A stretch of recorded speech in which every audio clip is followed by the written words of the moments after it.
Baby, calm down. Yo, this your body, put in my heart for lockdown. waxaan rabaa markaa inay ila soo dhaweysaan rugcadda aabihii jaaliyadda Soomaaliyeed ee gobolka Hordaland indhihii magaalada aas-aasihii jaaliyaddan maanta aan halkaan u joogno Dr. Sheikh Ciise inay ila soo dhaweysaan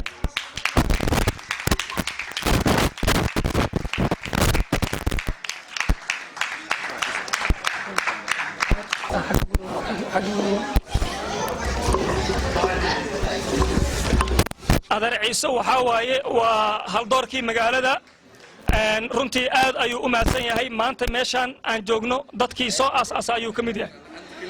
dhammaanteena aan u wada duceyno maalmahan wuu naga wajacsanaay inuu ilaahay caafimaad taama uu siiyo inuu ilaahay dambi dhaaf ugu dhigo xanuunkii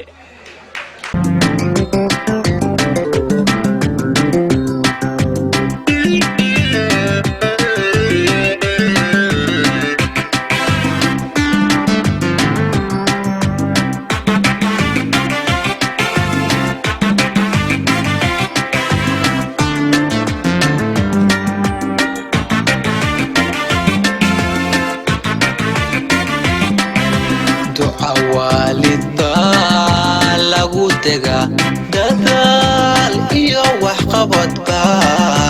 daaro lagu dhistaa dabci iyo wanaagba dhammaantiin rag iyo dumarba horta waan salaamay salaamullah salaamta muslimka salaamu calaykum waan ku salaamay waxaan ku faraxsanahay maanta inaan kala soo qayb galo jaaliyadda Soomaaliyeed oo hogaamiye u soo noqday iyo isboortiga oo maanta meeshan la isugu yimiday oo asaaskeeda aan salka u dhigay labadaba waxaan aad ugu faraxsanahay ragayga la shaqeeyay dhisidda jaaliyadda Soomaaliyeed ee Hordaland hayto waqtigaan haynana aniga groupkii aan iskala shaqeeynay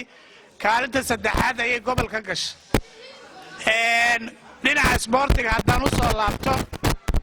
sababtiga loo aasaasay waxay ahayd dhalinyarada waaweynka ayaa football ciyaari jirtay dhalinyarada kuwa yarka ah maalin waxaa loo diiday footballka inay ciyaaraan ragga waaweyn ay u diideen way xanaaqeen mudaharaad ay sameeyeen ka bacdi habeenkii markaan guriga tagaan waxaan go'aansaday inaan koox yar oo dhalinyaro aan sameeyo taas markay ugu dhalatay waxaan la tashaday rag badan oo jaaliyadda markaas igula jiray iyo dhalinyaradii waxaan sameynay marka koox la yiraahdo oo Soomaaliya Sports oo football aan sameynay oo dhalinyaro oo ciyaaraha u saftaan markii ugu horeeyay nolosheeda kooxdu waxay timiday Moulin Bridge awal waxa lagu reebi jiray meeshan la yiraahdo ay sheegeen Central Balaha Landos lagu reebi jiray 2000 ay ahayd wixii ka dambeeyay kooxdu waa si kacday waxaan u raadinay garoon football ay ku ciyaaraan waxaan u helnay garoonkan Moulin Bridge la yiraahdo ilaa maanta ay ku ciyaari jireen meeshaas markaan u helnana waxaa aad noo taageeray dadweynaha reer Bergen oo dhan taas waxay keentay markii kooxdii inay niyad u sidhisanto isla markaana aan haweysano inaan meel fog aan ka soo ciyaarno kooxda markii ugu horeysay waxay aaday Oslo ka bacdina waxaan u gudubnay Sweden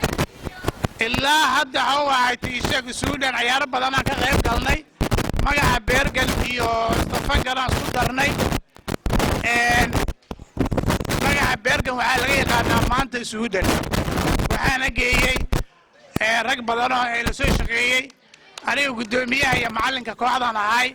ku-xigeenkaygana Axmed Rifaaldo ahay markaas markii ugu dambeysay 2009kii ayaa anigu kooxda ka tegay kabacdina gudoomiyaha ku-xigeenkayga ayaa hawsha meesha sii waday waxaan aad ugu faraxsanahay maanta in